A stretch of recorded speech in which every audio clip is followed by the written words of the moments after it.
It would be a complete lie to say that each and every ball one faces, you're thinking, remember the history, remember the history. It's much more prosaic than that when you're out there in the middle. At the end of those days when I had made hundreds, and it's nice when you carry on making them against Australia, then you sit back with a warm glow. Whatever you do next is up to you, but it's a very satisfying feeling.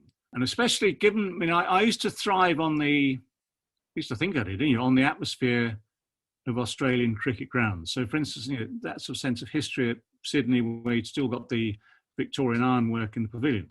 The Gabba, when we played there, had a sort of old charm to it, or as best as you can get to old charm in Australia, with the dog track and the old pavilion and open stands. And it had a sort of character all of its own. It had a pitch that was still a typically Australian challenging pitch.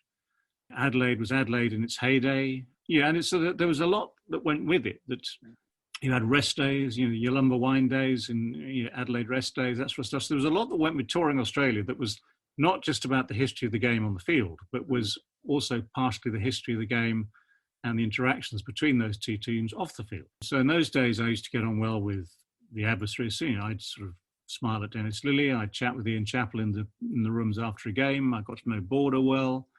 It was the era of the dressing room, the beer in the dressing room at the end of each and every day.